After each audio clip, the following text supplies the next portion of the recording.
welcome back to Petty Astrology. It's me, Kaycee Felton-Lui, and I'm very excited to have our second guest on the show today. I'm going to be joined by Mimi Cirbusova. Hello, Mimi. Welcome to Petty Astrology Live. Hello, how are you? I'm good. How are you? I'm good. I'm excited to talk to you because I just love when we get to chat. Right? I feel like, yeah.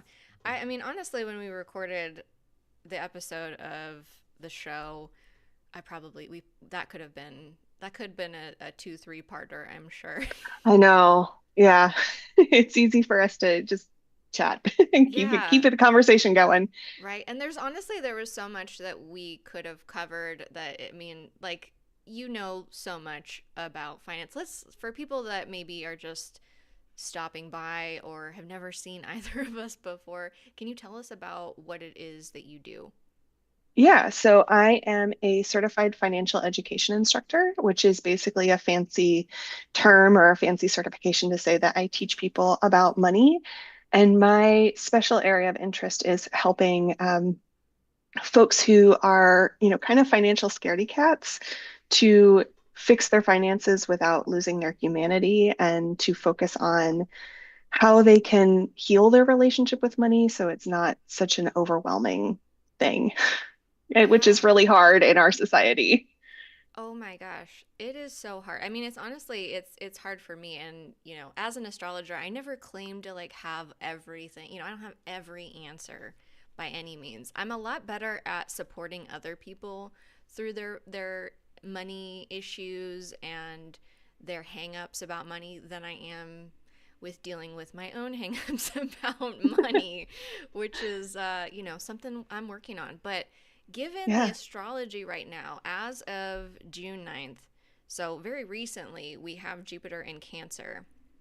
Cancer Hmm. is a financial sign. So for this is actually Mimi, I haven't said this to you before, but this is a good time for you to do what you do because I think this is a time where a lot of people are going to be seeking out financial education, uh, because a lot of people, as we talked about on the episode, are going through it. Like a lot of us are broke. A Yeah. lot of us don't, have enough resources. Right. And one of the things that regretfully, I make a lot of predictions I don't love. And one of the predictions that I've been talking about is that I did say that we were going to see a big uptick in immigration enforcement and, who's allowed to be here, who's not allowed to be here. And I'm in Los Yeah. Angeles right now, which is, we're at the scene of the epicenter of this issue right now with Right. this mass ice raid project that is happening, particularly in Southern California right now. Also, I think Central California, and then elsewhere.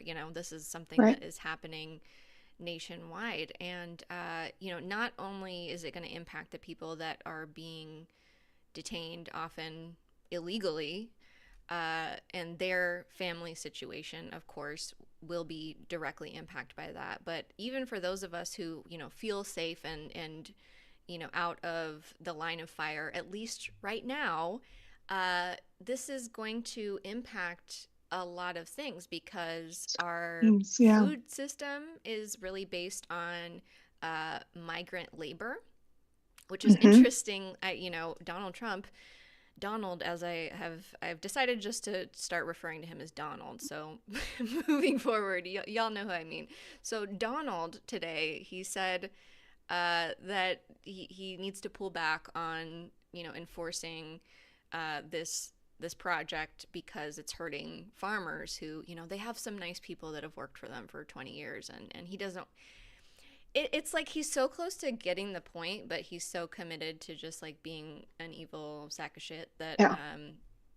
he's I think what's happening behind the scenes is that a lot of commercial farm owners that have these massive Yeah. operations where they are using illegal labor, they're hurting because it helps their bottom line to not have to pay a minimum wage, right? So our country Right. is literally built on the exploitation of other people, and I've said that Yeah.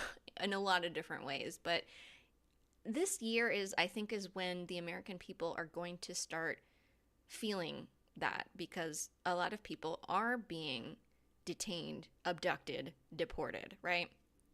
Right. So I think over the course of this next year, so into June of 2026, I think that we will have a really pronounced year where uh, things like, getting produce that is affordable might be harder. I think that supply chains will be impacted by this. And I don't think a lot of people are necessarily like prepared Right. for I, that. I I think it's interesting because I'm noticing, especially thinking about security and what makes us feel secure. Um, a lot of folks who have been kind of okay for a while are suddenly not okay and they're struggling. And then the folks who have been struggling kind of for forever are like, welcome to the club. Like, sorry you're new here, but we've been going through it for a while, and I find it a really interesting perspective of what's happening. And more folks who have been, they and their families have been doing fine for, quite some time are suddenly going, wait, I'm struggling to pay my bills and everything's more expensive than I thought it was going to be, and what is going on? I think it's really interesting to see what's happening. So yeah, that Jupiter in Cancer is something I'm very curious about how it's going to play out.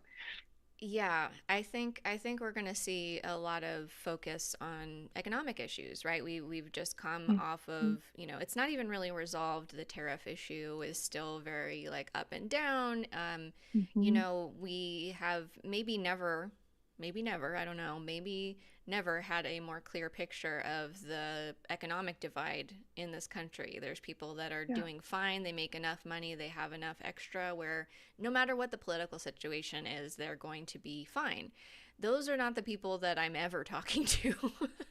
Me That's not, neither, ever. yeah. Like, This show not is my not for people. them. I mean, if someone make it in here, then I'm assuming that they know a thing or two. So welcome, uh, join our Patreons. But like, I think that for the most part, you and I are both people that serve the regular people who are going to be and have been feeling the brunt of our economic system for a very very long time, Yeah.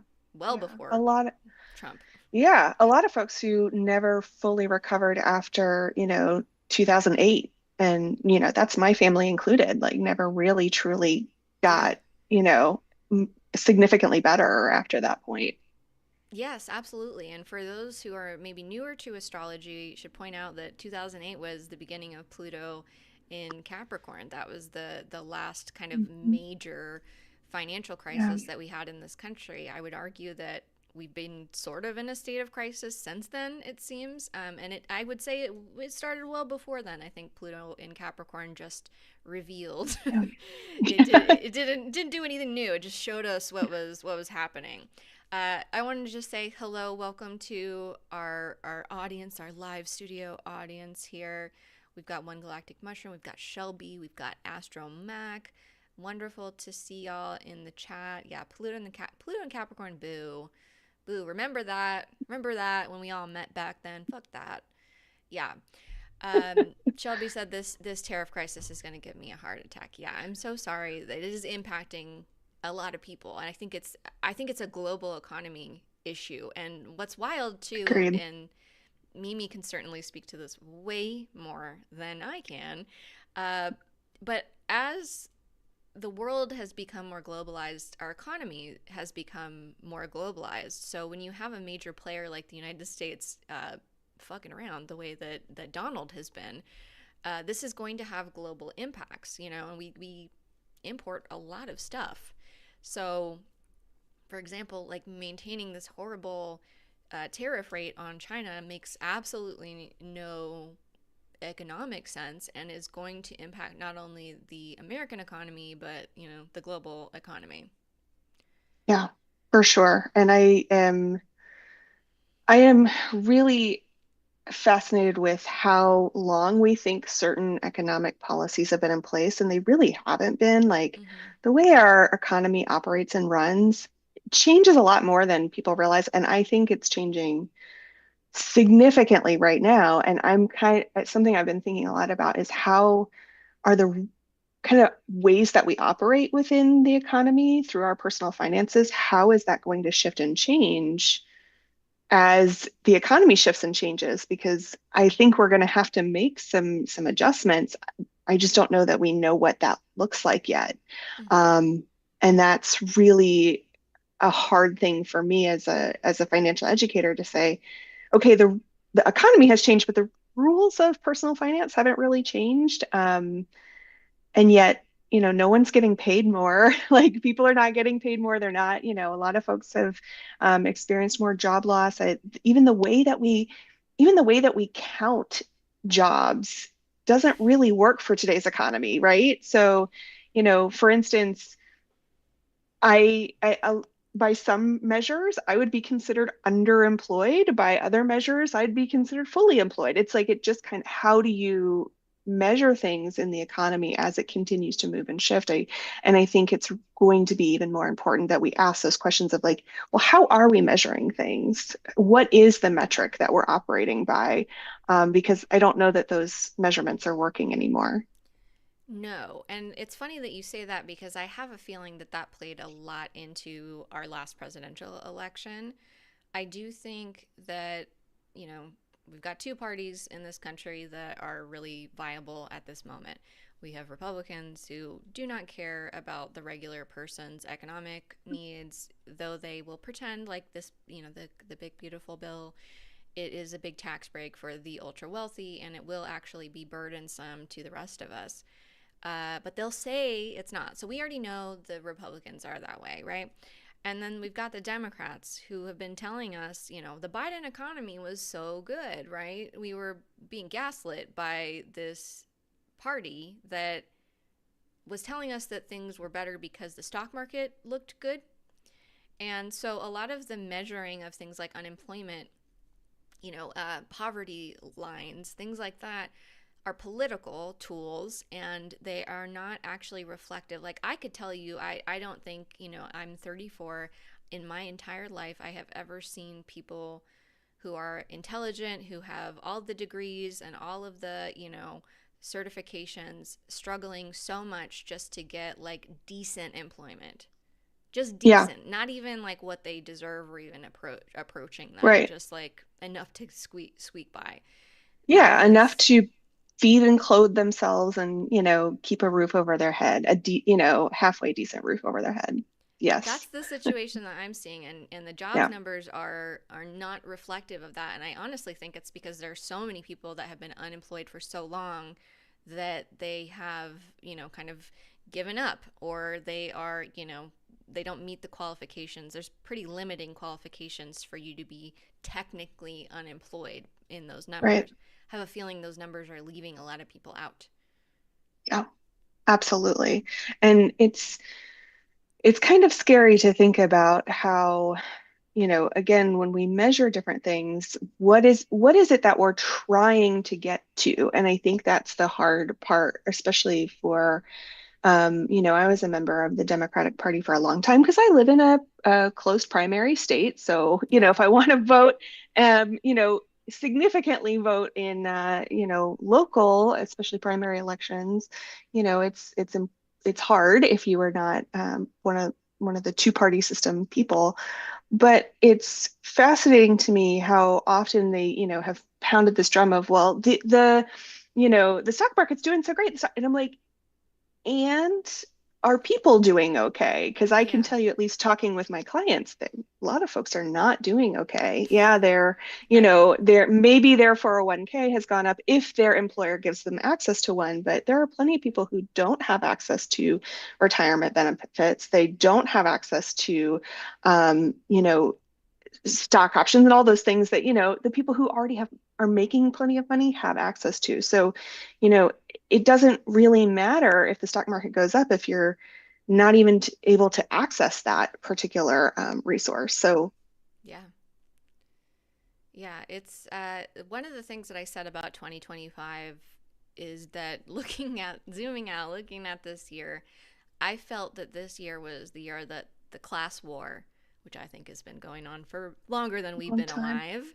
Yeah. But I think this is where kind of the Scooby Doo mask gets ripped off 2025. Right. And I think the average person that isn't like me and isn't super radical is like, whoa, what is this? You know? Right.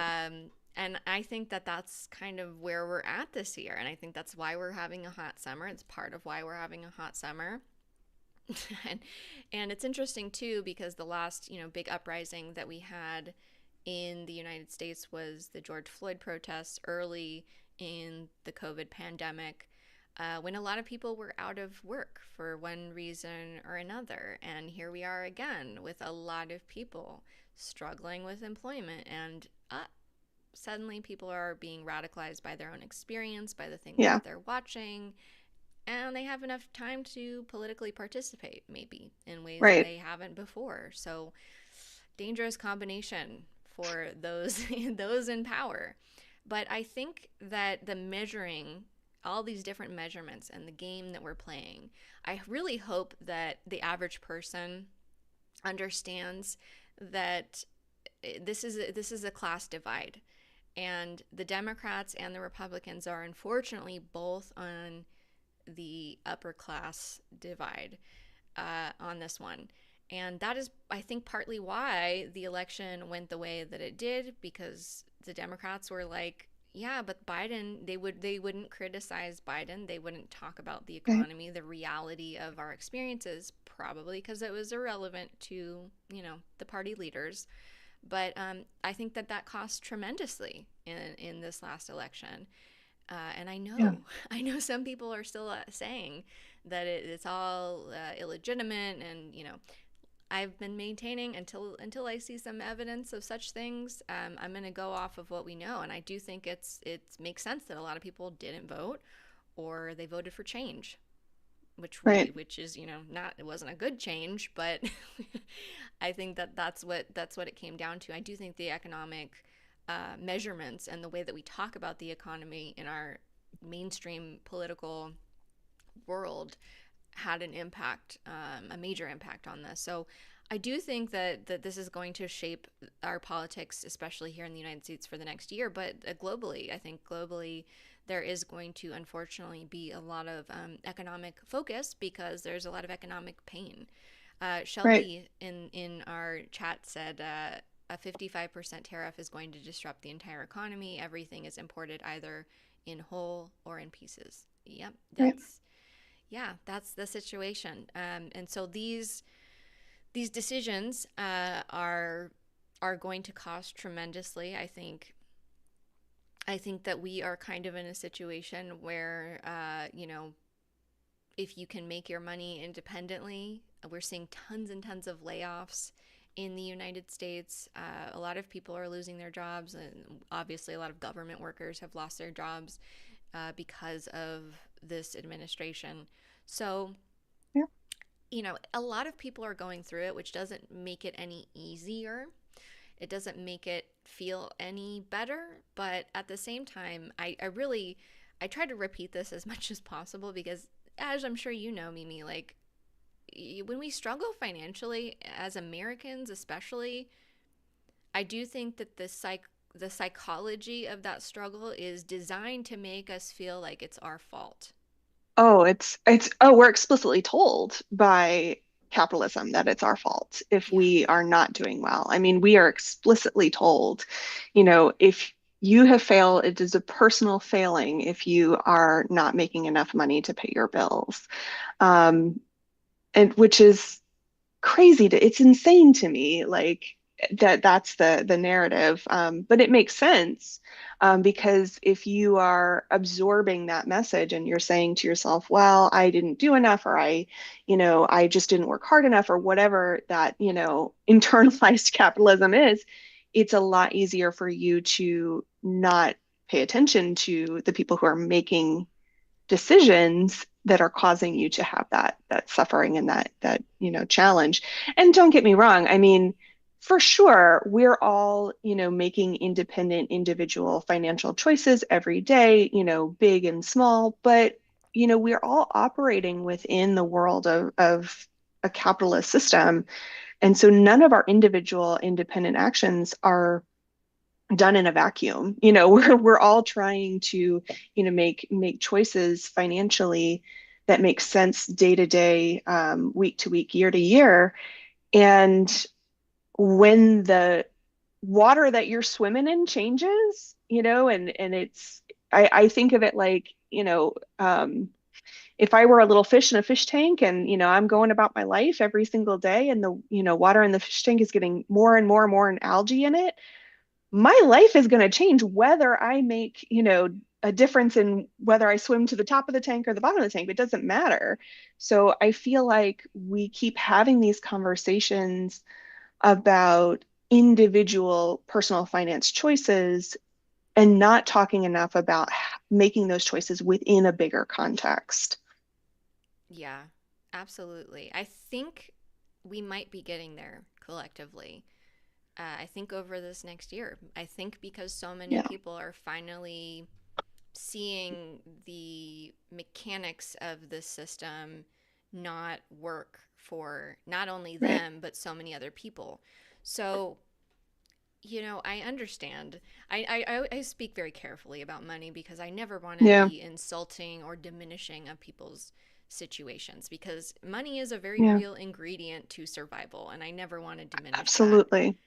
But one of the things I think is really important for those of us who are going through this experience is to use that as a mechanism for building community, for Yeah, actually, we need to strategize about what the world could look like if our economic situation was not this dire, if it yeah, wasn't survival of the fittest, if it right, wasn't, competition and you have to, whatever, you have to be prepared to drop everything to get a job that pays you, maybe partly what you need to survive. right, right. This kind of toxic culture, I think the more that people connect around the experience that they're having right now, where we're losing, we're losing not only in the present, but we're losing, our futures as well. Because as you said, a lot of people are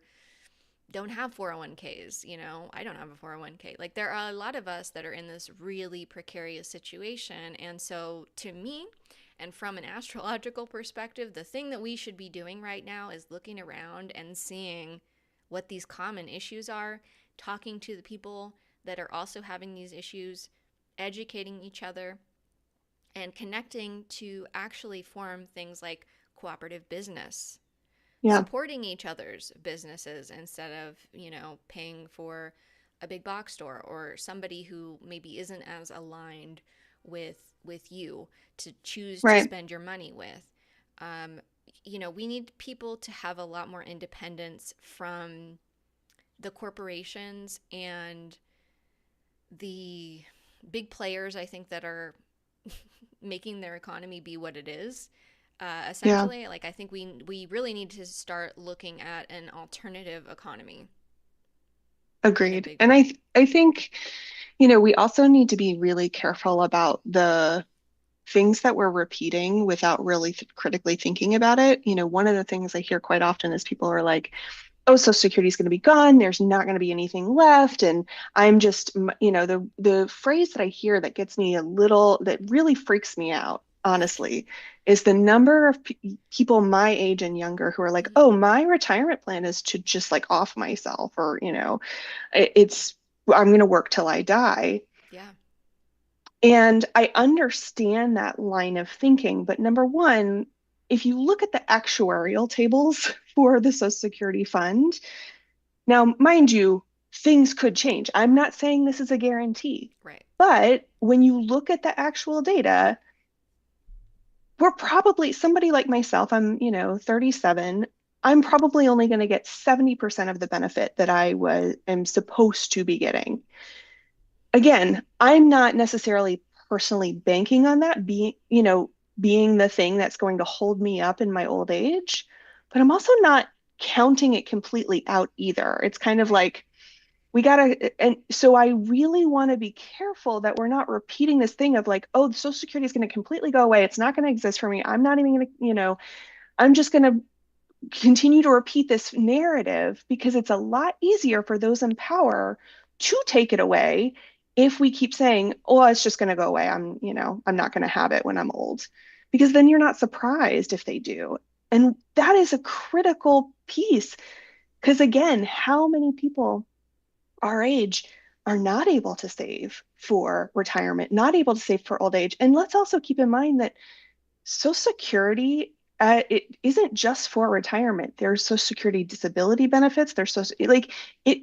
It's a bigger program than just for old people. Right. So I want to be really careful about the narratives that we're talking about when we're repeating things about the economy without fully understanding. And I know that, especially the people in your audience are not doing that, but we kind of have to be checking in with each other and saying, hey, where did you get that? Where did you hear that? Why are you repeating it? What's your source of information on that? I think we just need to be careful about what we're repeating about, economic Right. issues, especially if we don't have anything to replace it with. Like Yeah. it's not going to be a good thing if Social Security goes away. Right.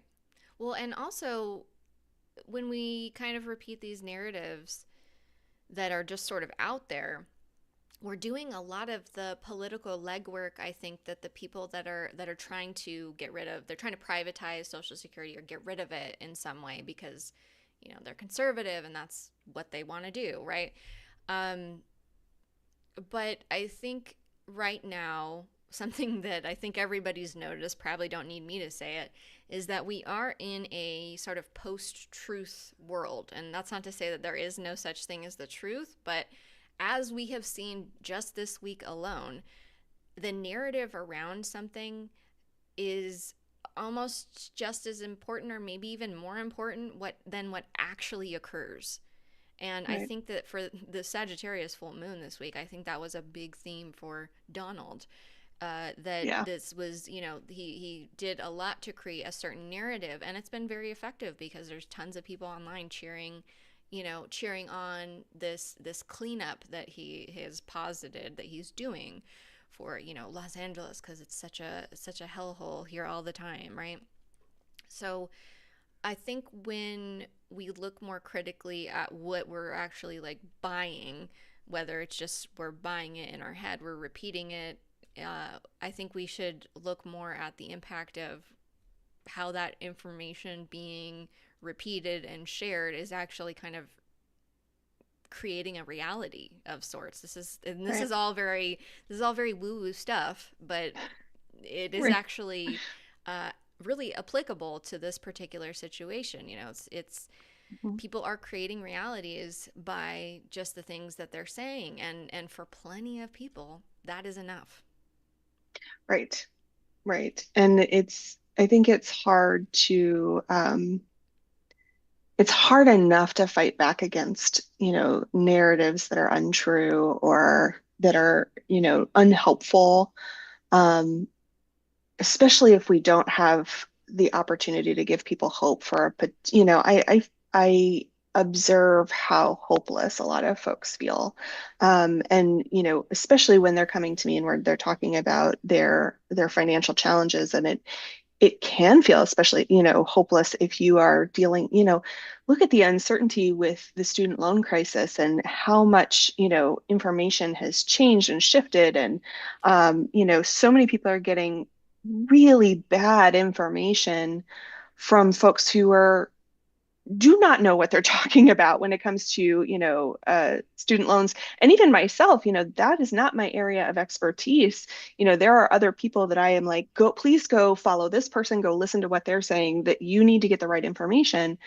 Um, but even down to, I had someone recently who commented about,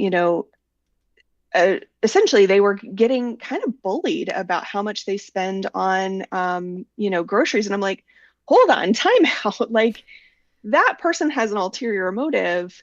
you know your decisions about how much money you spend on groceries is really affected by so many different factors. So I think we just have to be really questioning like where does this narrative come from? Who benefits from me believing this information? You know, do they profit off of me believing information?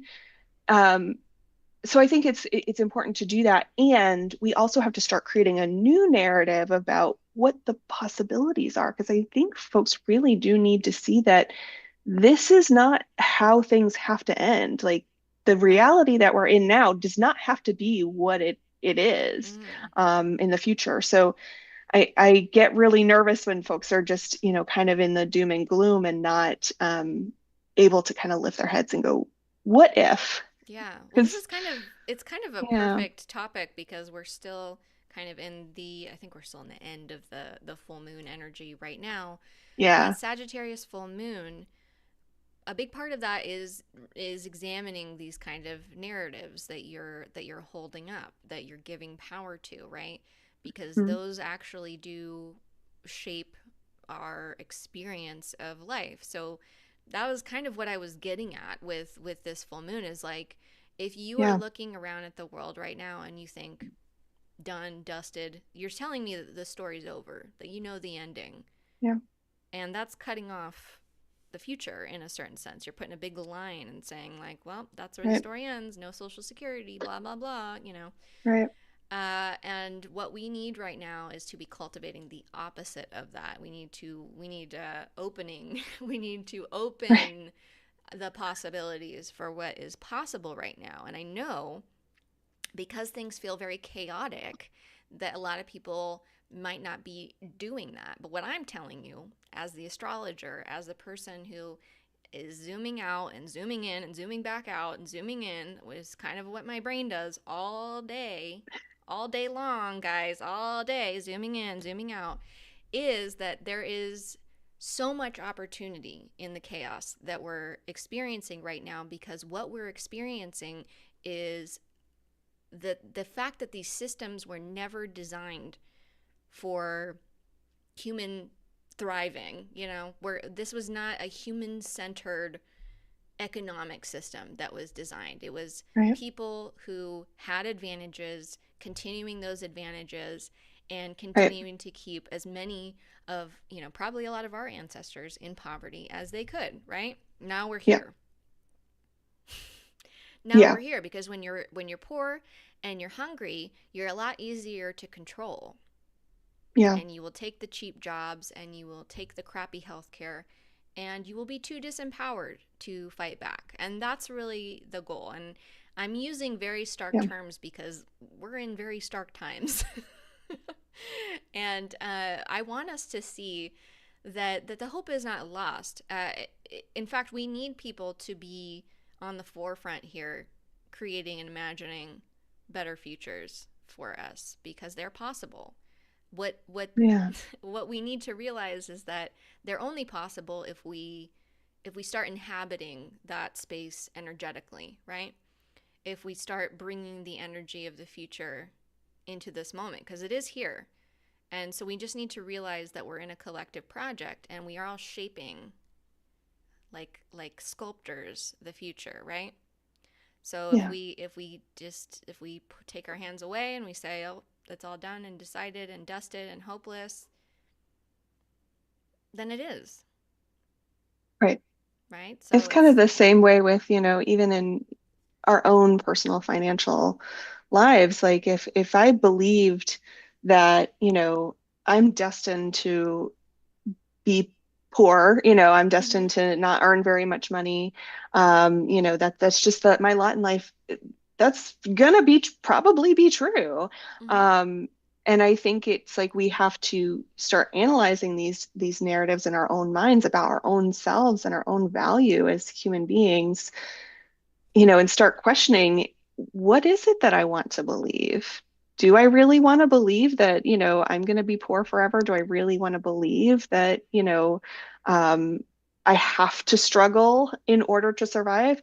Yeah, that's what capitalism might be saying, but do I really want to believe that for myself. Like, do I want to internalize that narrative for myself? And I'm not, I get really anguished sometimes about, I see a lot of creators who are like, oh, my $10,000 month and da da da. I'm like, wait a minute. Like, there are, each person has, different levels of need, but we're not doing a very good job of questioning our own thoughts and beliefs, asking ourselves, like, well, whose voice is this? Did I come up with this idea about money because it was what I personally experienced, or is it because of what my mom experienced, or my grandfather, or this was the story that was passed down it through my heritage? Because again, all of those narratives are impacted by the culture and the world that we live in and the economy that we live in. And it's, I think it's really interesting to see what, as you're scrolling through and you're seeing people, things going on that, right now in Los Angeles. And the next thing is like, look at this new trendy thing that I bought. It's like, whatever has now replaced the Stanley Cups, or, as the popular thing to consume. Right.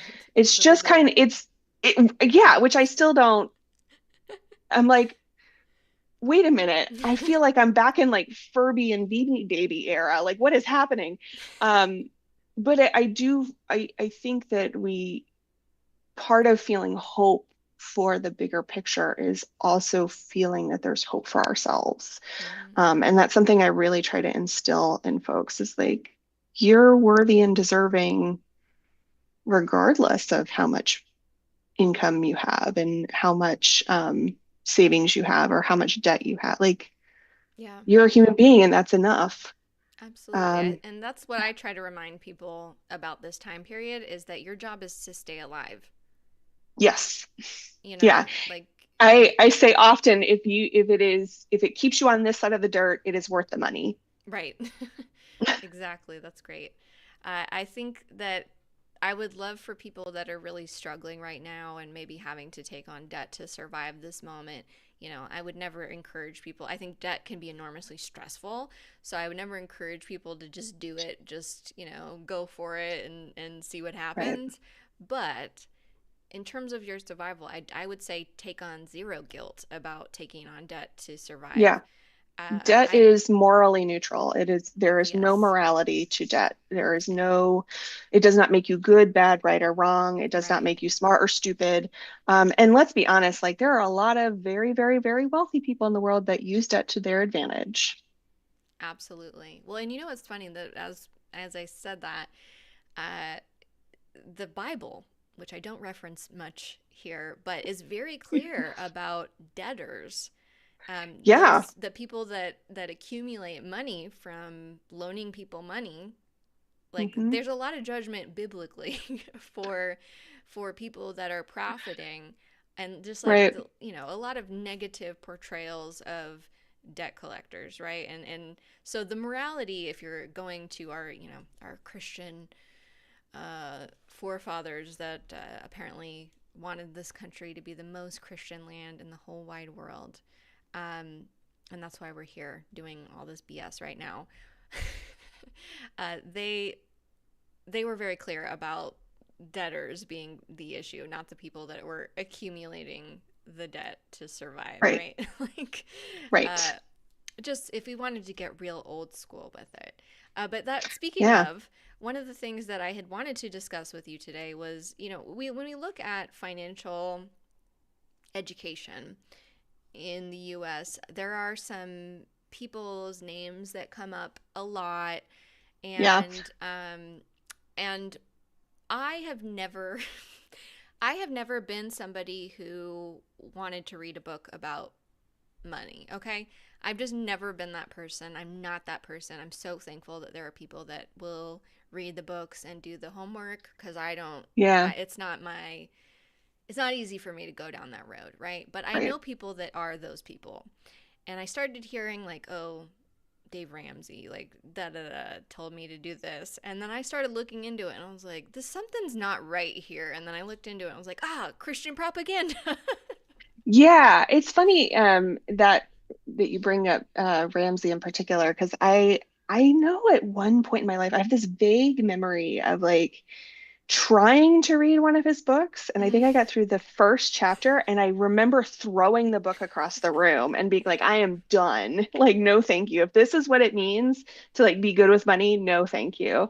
And then it took me a few years to, try something else again. But yeah, it's a very common thing. The Christian viewpoint is something that is interwoven in a lot of conversations around personal finance. And there are a lot of folks who, identify themselves as Christian, that are talking about money. Mm. And not that in and that itself is a bad thing, but I think it's really interesting, how often their perspective of like how much you should be giving, especially to the church, it's like 10% of your budget. You should be, when you're looking at your budget, you should have 10% that goes to, tithing, and then this much that, and then even just it gets very heteronormative. It gets very like fundamental about, oh, you have to pay off your debt, and then you do this, and then you have to save for your children's college Right. education, and you have to do, and it's like, wait a minute, like, Mm. uh, so I find it I find it all very interesting how ingrained um, that religious viewpoint has gotten into Yeah. the world of personal finance. It's kind of fascinating. I think that that connection is worthy of a lot of exploration because as somebody who, grew up evangelical, uh the the way that money is talked about and the way that you know just I mean in the United States, the religious right has really bolstered the upper class because of their relationship to wealth and money, which is Right. deeply, deeply contradictory to the message of literally Jesus Christ. So, Right. so I'm like, I think I'm cool with the Jesus that was, flipping tables and, right, like because they I were don't know who this Jesus is that's like, more property money, damage. please. Hey, Jesus, we don't do property damage because property is very important. It's more important than humans. I don't know if you In knew human that. life. Yeah, that's John Oh 3:16 golly. actually. Um, yeah, for God so loved the world that he said, pay up, and Right. don't make messes in major metropolitan areas. Don't fucking do Right. it. Allison says, blah, old white men yelling about money, worst genre ever. One Yeah. galactic mushroom said, my husband and I were gifted Ramsey's Financial Peace University Yeah. in the That thousands. book in the, aughts. Yeah, Yes. I that one is I can't believe how many people still suggest that book. It is Mm. so, so outdated. And I mean, it was outdated. Yes, it was. Oh, It's a whole kit. a It is. whole It's a whole kit. thing. Uh-huh. And this is the interesting thing about that particular program is that you can, if you are part of a church, a lot of churches will teach it within their congregation. So you can be trained to like teach the program, and then they, spread it through the churches and through their congregations. It's very interesting. That is actually so recently I caught up The Righteous Gemstones is a comedy about Yes. right, it's a comedy about a family that is enormously wealthy because their family has like a chain of churches, right? And they actually portrayed that really well because they showed all of the, you know, it's kind of like they're televangelist types and all of the branching out that goes from there and you can build an empire very quickly by wrapping something in Christian language because it will be dispersed because it's biblical and it's Right. it's considered substantial by the lay people and so they're more likely to kind of take it up and so I Right. don't really know my family. The only reason I know, Shelby says, I guess that's one blessing I've had in my life. I have no idea who Ramsey is. I wish I didn't. I only know because of evangelical family members who presumably got it from their evangelical community, right? And I'm Right. laughing because one galactic mushroom said plastic zippered envelopes and everything in the Oh, kit, don't and even I get me literally started on cash envelopes. Oh my okay, God, don't okay, even get so me started on cash envelopes. Ugh. I know nothing about any of this, nothing. When you said it came with a whole kit, I was like, what do you mean? Like, I was about to say, what do you mean, like envelopes?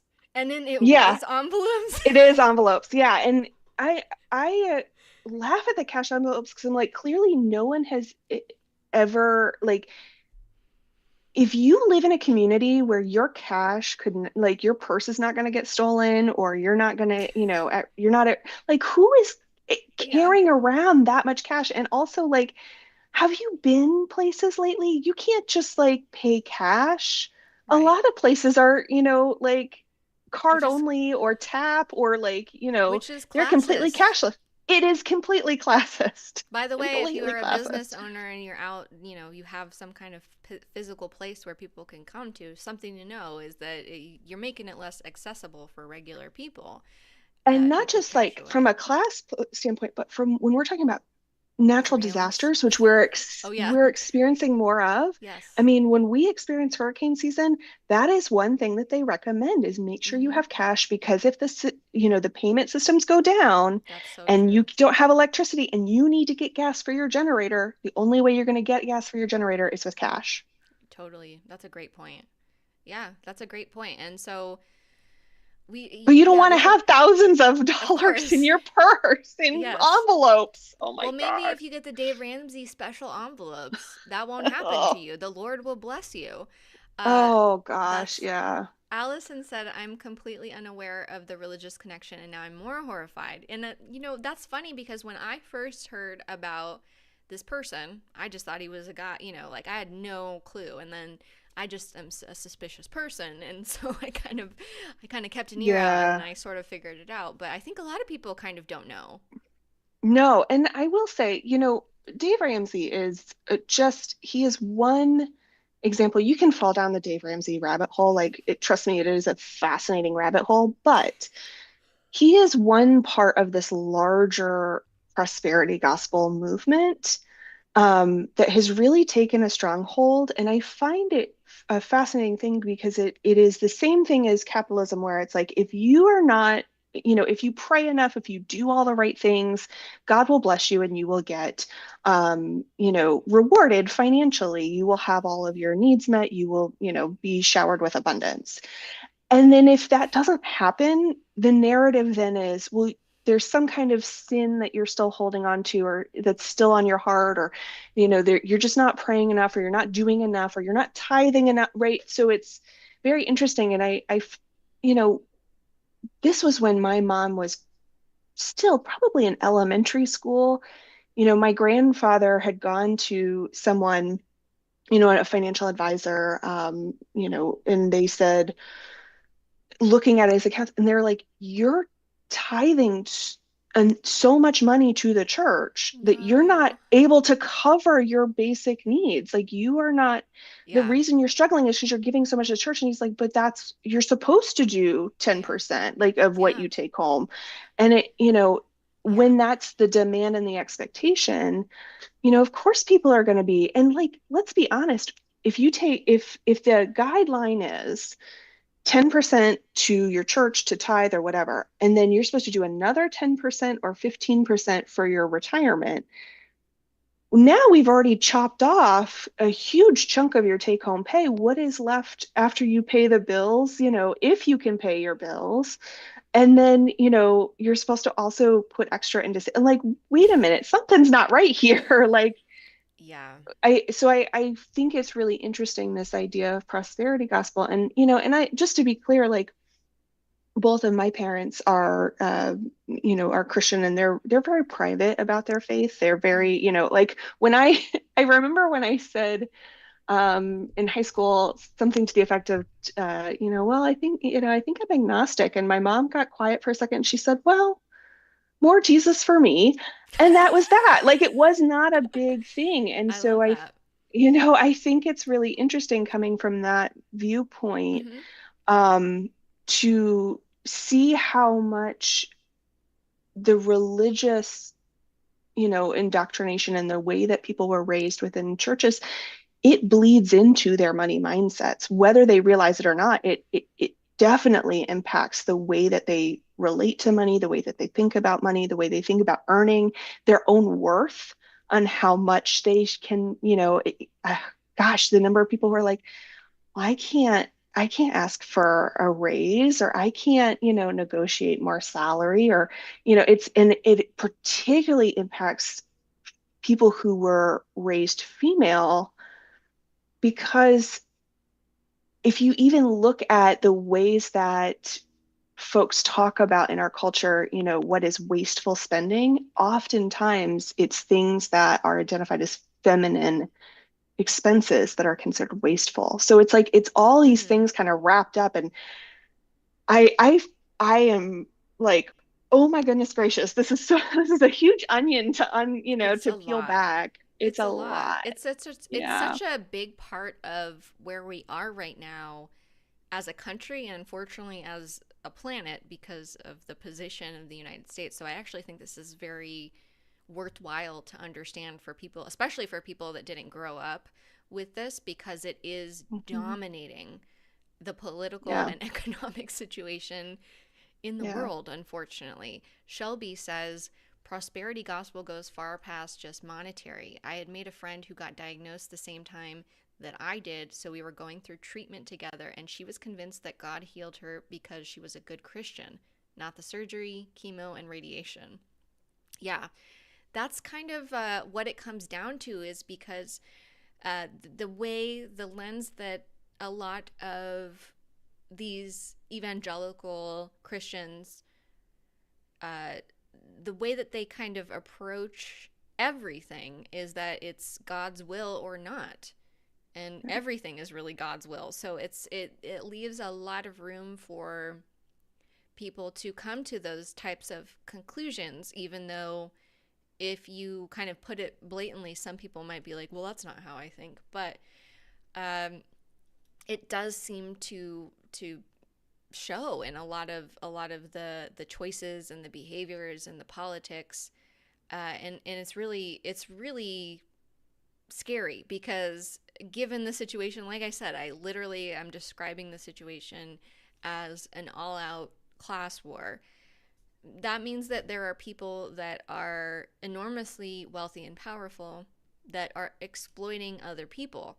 And if you believe that they have the right to do that because God, then then what? Right. Then what? Then everybody's kind of, just got to go along with it, I guess. And it breeds a lot of complacency. It breeds a lot of self judgment, judgment of other people, uh, that people are, homeless, unhoused, suffering because they're lazy, they're bad people, they don't have a relationship with God, Right. whatever the narrative is, it becomes enormously destructive.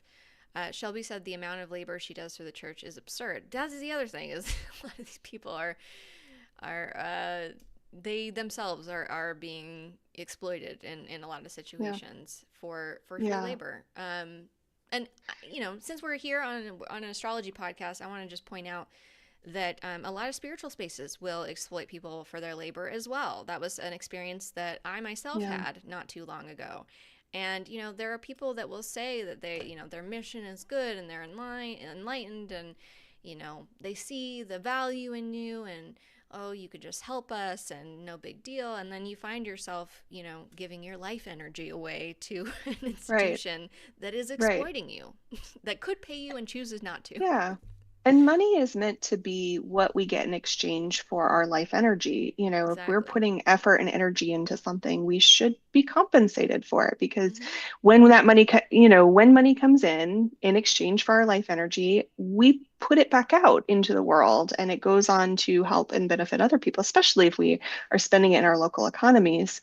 But that particular note about labor, there's a lot of emerging research, especially in the world of personal finance, around how our beliefs around money are linked to the types of jobs that we seek out in the world, right? So, certain money mindsets are more prevalent within people who are in, helping industries, nursing, healthcare, teaching, those kinds of industries. And you see these, commonalities and these patterns emerging.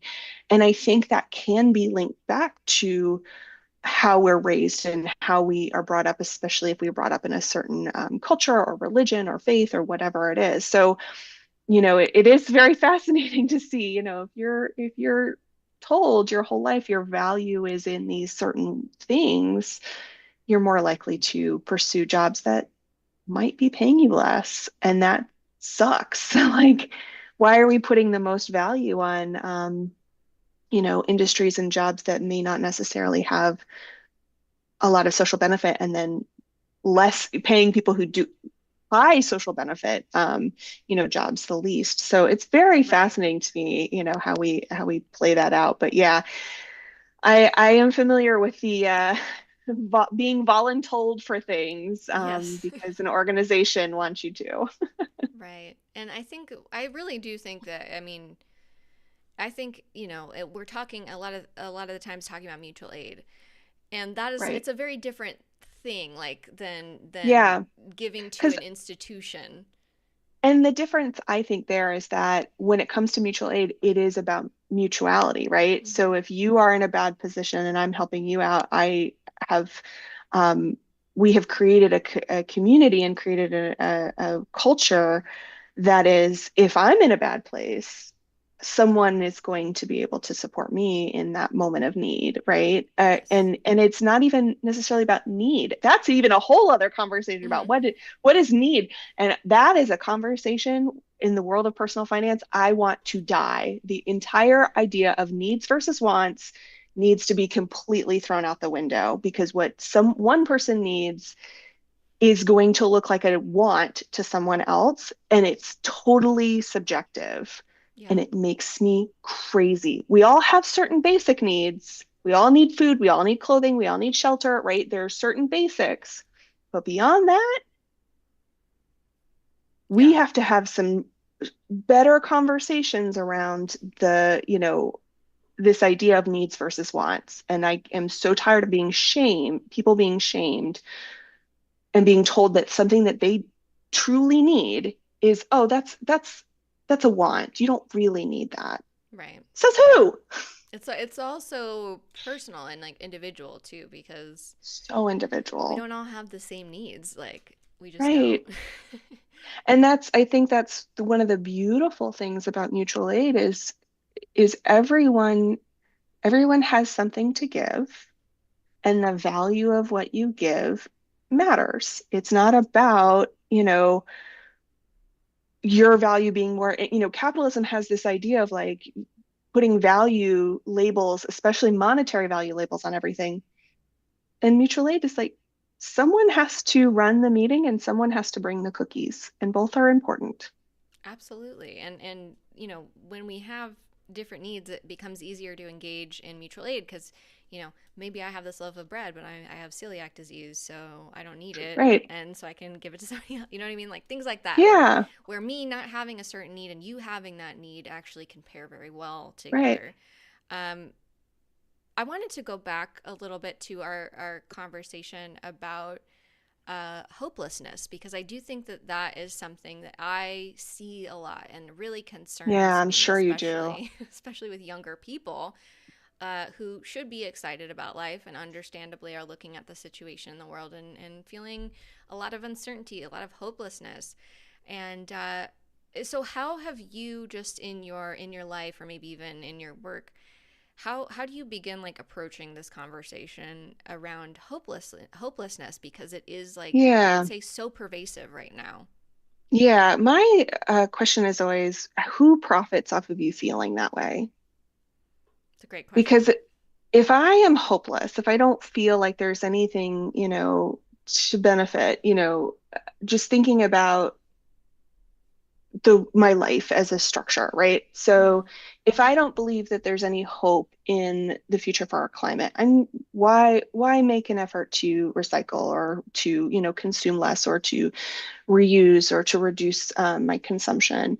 If I'm hopeless about the future, what's the point of me showing up to the election box? Um, and at the end of the day, if I am doing those things, someone profits off of that. If I consume more and I am not worried about, how much money I'm spending on things that are not going to last me very long, companies profit off of that, right? yeah.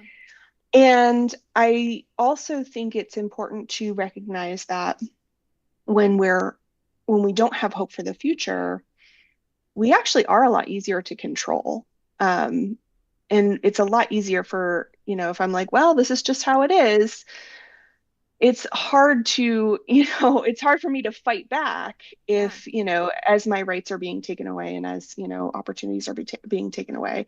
Um, I even think about it from the perspective of like, I want more people to be financially literate because one of the biggest crimes out there is wage theft Yeah. by employers. Like, hello, but if we're more financially literate, if we're able to pay more attention to the details of our personal financial lives, it's a lot harder for us to be taken advantage of. And I think Absolutely.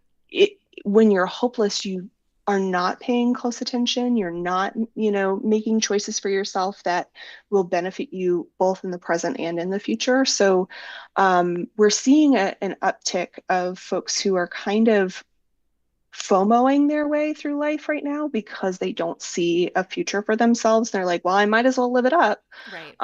Yeah, now. totally.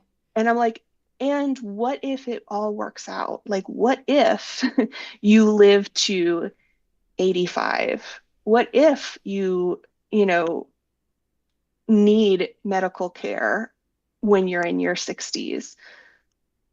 Yeah, I get, and I'm a big proponent, like everyone should have room in their budget for their true joys, the things that genuinely bring them contentment and ease and make their life easier and better. And I think we have to walk a really fine line about where our money is flowing and going and making sure that we're not operating from a narrative that isn't actually our own, Yeah, if that makes absolutely. sense. No, that totally makes sense. That completely makes sense because a lot of these ideas are shaped by our families, our culture, the world that we live in and the narratives around these things that we absorb, whether it's consciously or subconsciously. A lot of us, these Right. things were kind of, before we were even kind of forming memories that we can access now. Like this Yeah. stuff is really deep seated. And Oh, for sure. Yeah. I think You it's spend your whole important. life hearing certain things coming out Yeah. of your parents' mouth, and they may not even say the word money, Hmm. but it's about money, Right. right? It's really interesting, and that stuff, sticks in there. It is very hard to remove. Yeah, absolutely. I think that's a great approach because there are so many people that profit off of complacency and the YOLO, Yeah. that whole like Yeah. I do think I noticed, in a post-pandemic world, I feel like a lot of people have that approach. One of those things being the public health situation right now. People have definitely been like, it seems like they're not planning to stick around too long based on Right. the behaviors that they're engaging in, considering we are in active public health crises. Yeah. So Yeah.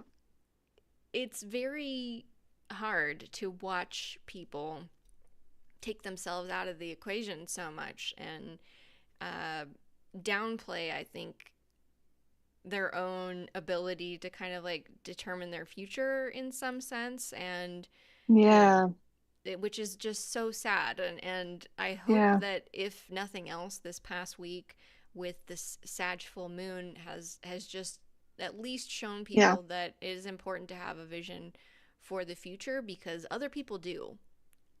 Yes. And I would say, when we're speaking of vision, like I can't tell you how often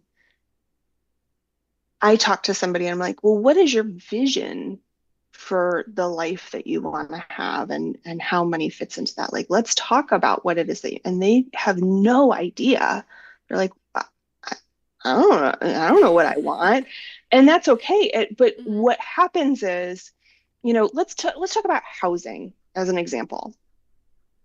I know growing up, I was berated, berated with the idea that home ownership is like the ultimate way to build wealth. It is the ultimate path to wealth. It is the ultimate. And I'm like, that is an interesting narrative. And who ultimately benefits that? The housing industry. Like Right. the people who are, like realtors and, homeowners association, like who benefits from that?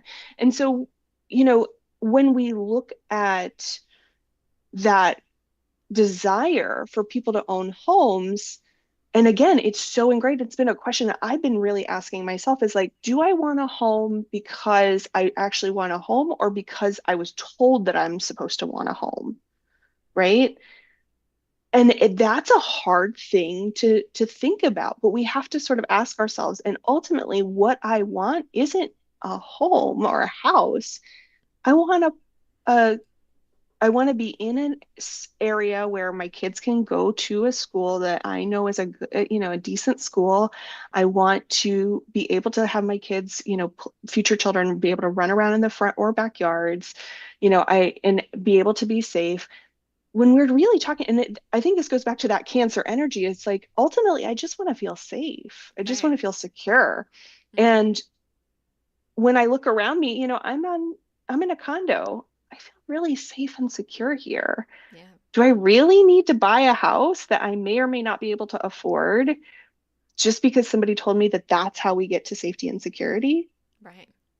Maybe, maybe not, right? So Hmm. I thinking about that vision that we have for the collective, but also for ourselves. Like I want to feel safe and secure. And my vision of that can look a lot of different ways. It doesn't have to fit one particular narrative. Yeah.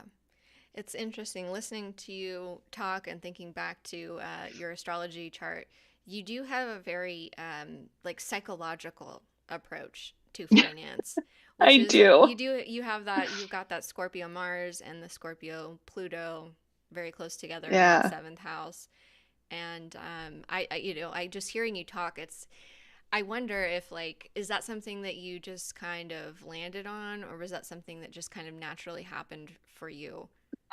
It sort of naturally happened, and I think part of it is I come from a human services background. So my Mm. first like big girl job, I guess you could say, I was working at a nonprofit that was focused on the prevention, um, intervention, and treatment of child sexual abuse, and that was well, child abuse in general, but that was kind of their biggest area of focus was sexual abuse, and um, you know, I think being in that environment, I wasn't just going out to schools and talking about, here's how you keep your body safe. I was also, I was working with therapists. I was working with, a lot of professionals who were, had a psychological background, had a psychology background. And, um, psychology is really fascinating because it's kind of predictable, when you're in different situations, how you're going to react. We can kind of predict how people are going to react to different, things. And, we had a lot of folks who were impacted by poverty who were coming into, our sphere. And that really impacted the way that I think and the way that I view the world. And having grown up very blue collar family, working class family who were truly struggling to get by, I think that really shaped me too. But I've always had an interest in like how do people think? How do they come to um, the conclusions that they come to? How do people's brains work? I'm always fascinated Hmm. by, how do people's brains work? Right. And I see it with the work that I do now, that um, money is so often not about what's in the bank account or in the spreadsheet. A lot of the things, decisions that we make, a lot of, even if we think that we're being really logical, we're actually we make most of our money decisions from an emotional place. Right. God, that's such a Jupiter and Cancer kind of message too. It's like Yeah. really if we're diving into what security and our history really means, like you start uncovering all this stuff and yeah, our basic essential needs, finances are a big part of that. And so it might not be the first thing that people think of when they think of, this big Cancerian transit that we're we're starting, Right. but it's financial as hell. It's very financial. Yeah. Um, I appreciate that you have this approach though, because I mean, obviously, like my Scorpio ass sees, yours, and I get it. I think it's a very, I love how human centered you are, and that I could sit and Yeah. talk to you about money in a way that I probably like Dave Ramsey and I'd be like, okay, buddy, I'm bored. Yeah. I can't tell you how often I have folks who will come to me and they will say, well, I wanted to work with you because I know you're not going to yell at me.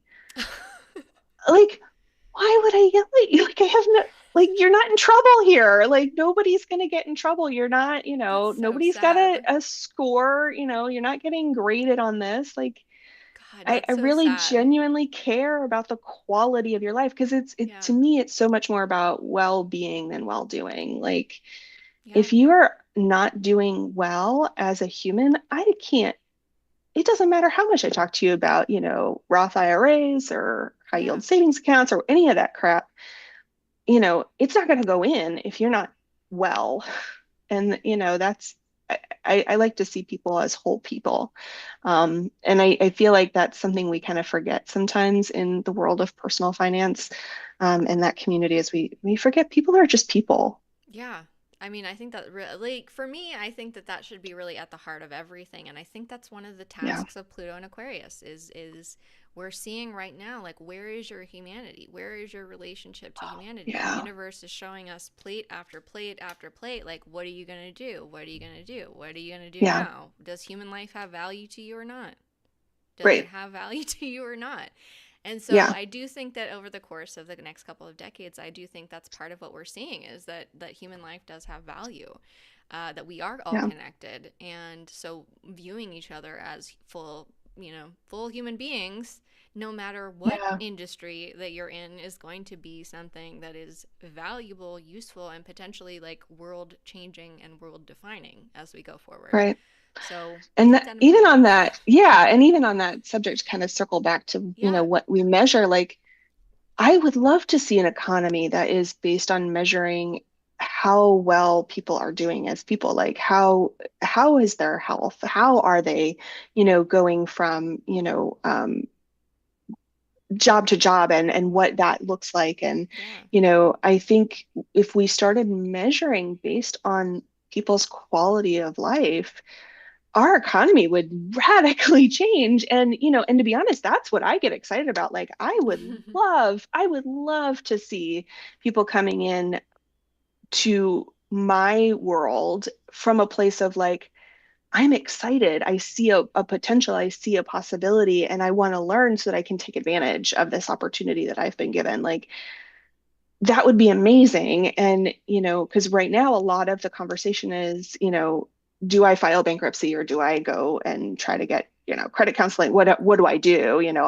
I'm desperate, and nobody wants to be in a place of desperation, but we've created an economic system that profits off of people being desperate. Oh, yeah. They make a lot of money off of us being desperate and locked up Yeah. and disempowered. Absolutely.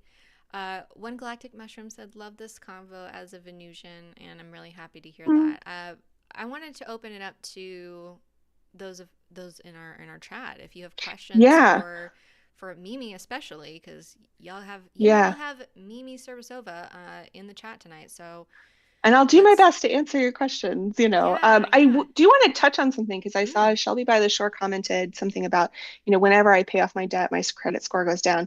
And I want to just note that like credit scores have not been around as long as people think. Like they're a new thing. And I have a lot of issue with the fact that we have three for-profit companies that manage our, credit scoring. And it's not a democratic Yeah. model. Like I didn't vote on how my credit score is, No. calculated, and and then the models change from time to time, like in Yeah. very nuanced ways. Like there's basics, overview of like Right. how it works. But part of the reason that your credit score goes down is because you're not utilizing as much credit. So, don't take it personal because credit scores are not a personal thing. Yeah. You want to look at your credit behavior as a whole rather than just the score itself can be really misleading. But people have a lot of misconceptions. Yeah. You're continuing paying off debt, but it's higher. Yeah. So when I was on my debt-free journey, I managed to pay off over $20,000 of debt. Woo. That's Um, amazing. yeah, in like I think it was 15 months. Oh my And God. I was working at a nonprofit at the time, so it was a lot. Wow. Yeah, Yeah, that's so and they really paid peanuts. impressive.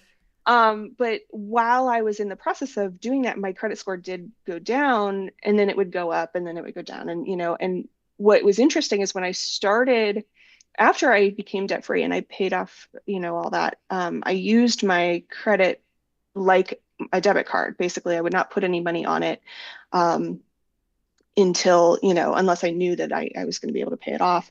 And you kind of learn over time how to game that system. And so my credit score has just been pretty consistent until I reached a certain length of time that I had that credit card open, and then it shot up because that's one of the metrics that they use to calculate your credit worthiness is how long you've had a line of credit open. Um, yeah, and it's different based on what kinds of, it's it's a lot. So yeah, please don't take it personally if your score goes down. Just keep doing what you're doing. I love how it's these for-profit companies and then they can like breach your data and then you get like $5. Yeah. Yeah.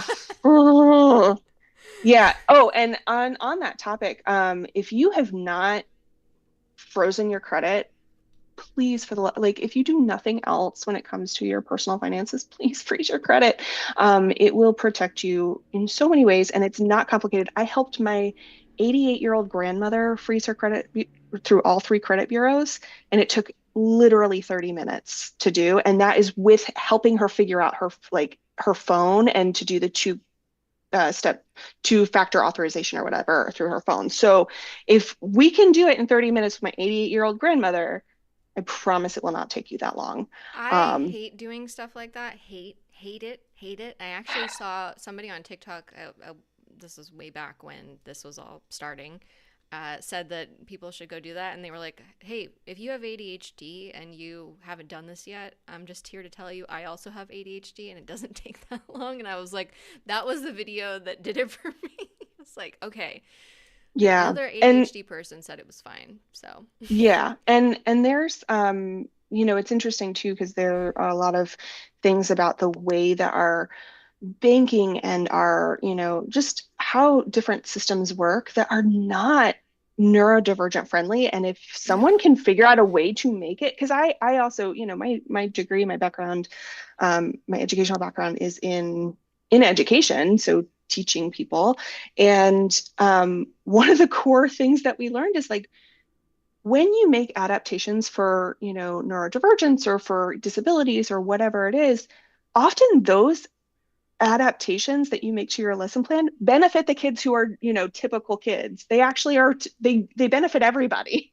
So I am like, please, can we make, our banking system in particular more friendly for ADHD? Yes, the ADHD tax is real. A good example of that is how often if you are neurodivergent, you will spend more money over time because you forget that certain things, if you yes, forget that certain things exist in your life. yes. Produce in You know, my fridge.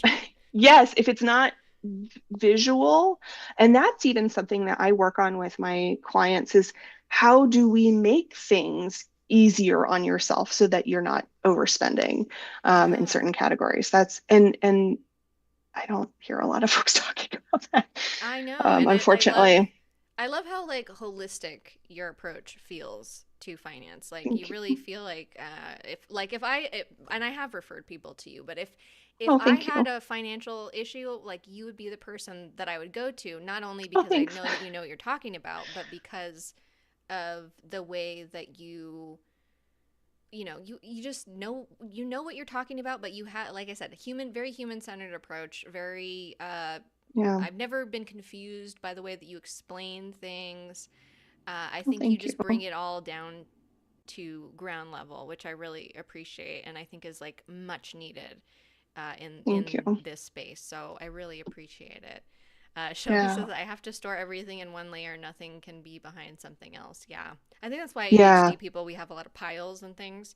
Like my coffee table is like kind of my home Yeah. base, and so it's just a variety pack of all my hobbies at the time and like things I need to access readily. Yes. And I would also say if you are neurodivergent, I see this very commonly with folks who are neurodivergent that they will say, I've tried every budget, I've tried it, to budget and all these different things. And I'm like, tell me more what that means to you. And usually what it means is they've bought like 50 different, spreadsheets off Etsy or, downloaded a bunch of like, and Yeah, they've tried apps and they've tried different things, but you try an app, you do it for like a week, and then the learning curve on it is too big. And so you give up and then you fall behind and then everything, spirals. And I'm like, your budget can literally be these are the bills that I know I need to pay. This is how much wiggle room I have left over. So let me just make sure that so it's like planned expenses, unplanned expenses. And that can be your budget. Your budget could be on a post-it note as far as I care. And if the word budget gives you an ick, if it just makes you like viscerally like, ugh, call it something else.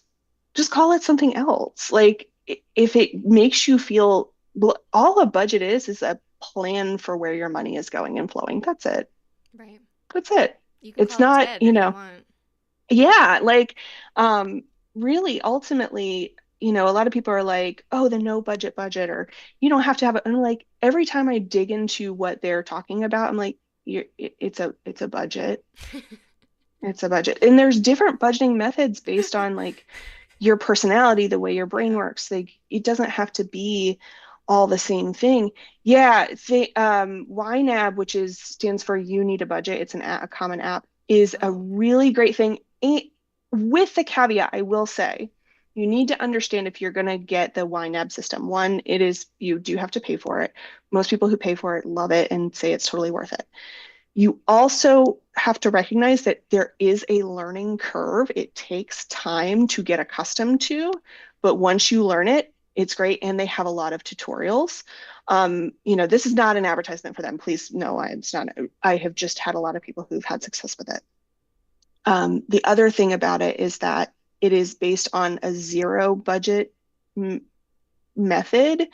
So the idea is that every single dollar has a job to do, and you decide what that job is in the beginning. And then if you have to, you can move things around, but they try not to let you do that too much. So just know that if you want to explore that, look into it a little bit. But again, so much of what it comes back to, your real numbers, how you decide where your money is going and flowing hmm, comes back to your mindset and your values.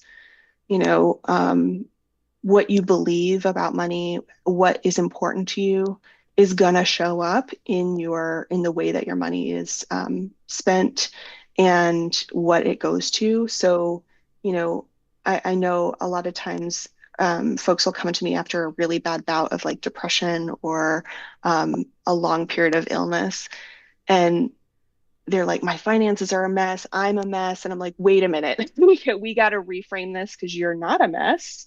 You have been through a difficult period of time and your finances have been too. So let's find a different way to frame this. And that's when the healing can start. Mimi, do you find that a lot of your job is giving people permission to be Oh, like them be like like a whole person. I find that that is a big job of an astrologer, and I honestly think a Yes. lot of people that work one-on-one with people like we do, Yeah. that is a big part of our job, is like to tell people that like you're normal, you're fine, you're good, Yeah. like There's you nothing are wrong with you. okay.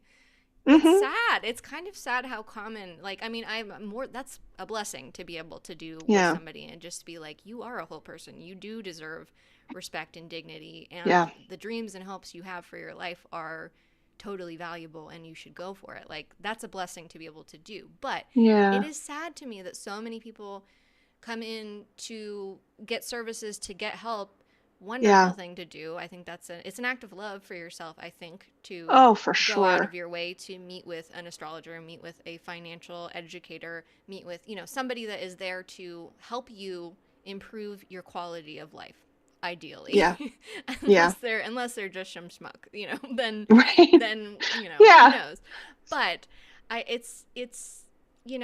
it's human work, and I feel like that should really Yeah. be at the heart of everything. Uh, Yeah. as we kind of wrap up here, what I know that the answer is not going to be the same for every person, but Right. what would working with you look like if somebody's listening to this and being like, I need more of Mimi? What would that look like? Yeah.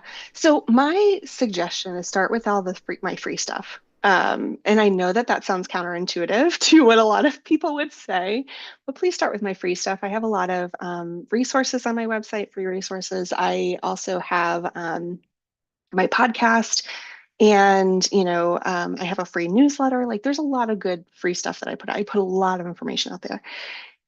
If it's still overwhelming, if you still feel like you need some more support, you can get into my Patreon, which I try to keep very low cost. My Patreon starts at $3 a month, and it's just a nice, like, cozy community. I love it. But if you want more of that one-on-one, um, I do have to make some updates to my website because we are shifting things a little bit, but reach out to me. I have a philosophy of, like, I want to make sure I'm a good fit for the people that I'm working with. And if I'm not, like, I want to refer you to somebody who is. But if we do vibe, if you feel like I am a good fit for you, I like to meet you where you are. And it's everything I do is very tailor-made to each individual. So if you're like, hey, I just am tired of feeling crappy about money and I just don't even know where to begin, let me help you find a foothold on the journey. So, and I really have that philosophy of, like, I'm not here to tell you the pathway to take. I'm here to show you the map and all of your different options of which pathway you want to go. So it's really ultimately up to you. And I'm here to just walk alongside you because I know what it's like to, fall in that pothole. I know what it's like to, trip over that boulder. Like, I want to help you along the journey so you don't have to make those same mistakes that, I have made or that I know a lot of other people have made. Awesome. Well, thank you for that. I also wanted to share with people. I don't know if you guys can hear the helicopter that's hovering. Oh, No, no, no. Okay, good. no. Right up above today. I think everything's fine. Oh This my is not gosh. abnormal for where I live, so don't worry about it. However, I just wanted to make sure that the quality of my stream wasn't impacted. So something that I have talked about, and honestly was, I would say, inspired by my relationship with you, Mimi, is my desire to have a place where conscientious business owners, which I guess I am still kind of adjusting to that kind of psychology, even though Yeah. I've had an S corp since 2019, I think, at this point, so it's not Mhm. really new. Right. But as small business owners with a conscious, a strong sense of ethics, and also people that are involved in spirituality and in the ways that we are. I've been wanting a place for people like us to support one another, to brainstorm ideas, to talk Yeah. about business strategy, things that we're noticing, social media strategy, all of the Yeah. stuff that, as you know, comes with running a business, and as just some as just a person, as just a human in the world, right? So what I kind of landed on is that So we're going to be doing a quarterly meeting, and this is going to be Oh, so for members of the Petty Astrology Club. We already know the drill. We meet monthly to talk about astrology and our observations, and answer questions and things like that. So this would be an additional kind of like a quarterly meeting for those of us who are in the Petty Astrology Club, who have a business or are entrepreneurial, or are creative, that maybe has an Etsy or whatever it is. Like the bar is really like yeah. self-determined. Okay.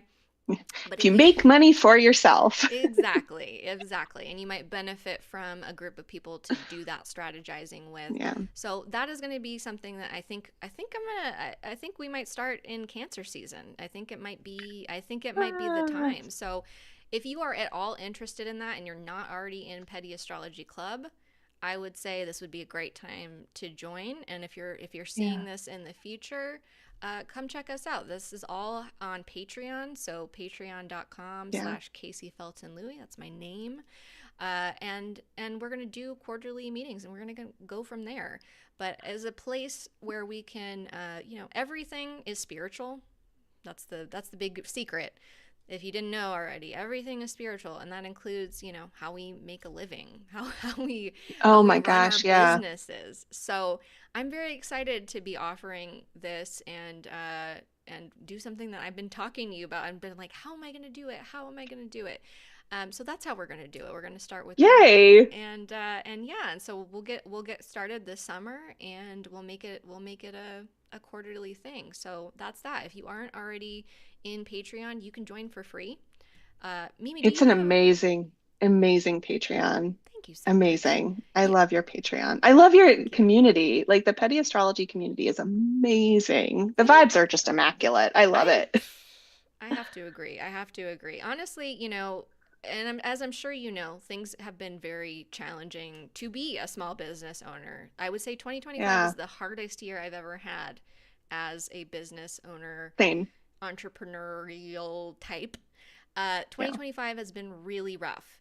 So Yeah. it's not really the financial incentive that is behind Patreon. I love Patreon. Right. For me, the driving force that keeps me creating for this community, is the people that are here, like Yes. Mimi, like myself, like a lot of the people in the chat every week. If you Yeah. are not, excuse me, if you are not, my goodness. All right, now let's try again. If you are not in the Patreon, you can join for free. Mimi, do you have a free membership I on do. your? Okay, so you Yeah, can I do. join. You can join Mimi's Patreon or my Patreon for free. Uh, if you find my Patreon, you can find Mimi's because I have her recommended on there. Uh, Yes. and Same. and you can get we put out kind of like our newslettery type stuff. I know Mimi has another actual newsletter, but for Yeah. me, it's kind of like where you get all the updates and where you get more info about the podcast. So that is a great place to sign up. It's totally free. It's free. And there are other options if you want to pay in, you want to kind of invest a little bit more in the Yeah. community. That is there too. So I want to thank you, Mimi, for coming on to the Thank live you for show having and me. continuing our conversation. It's always a pleasure, and I'm sure Yes. at some point you will be back I on hope on the so. That screen would be with great. me. I know we will. I'm Yeah. sure we will continue this conversation. So thank you, everyone, for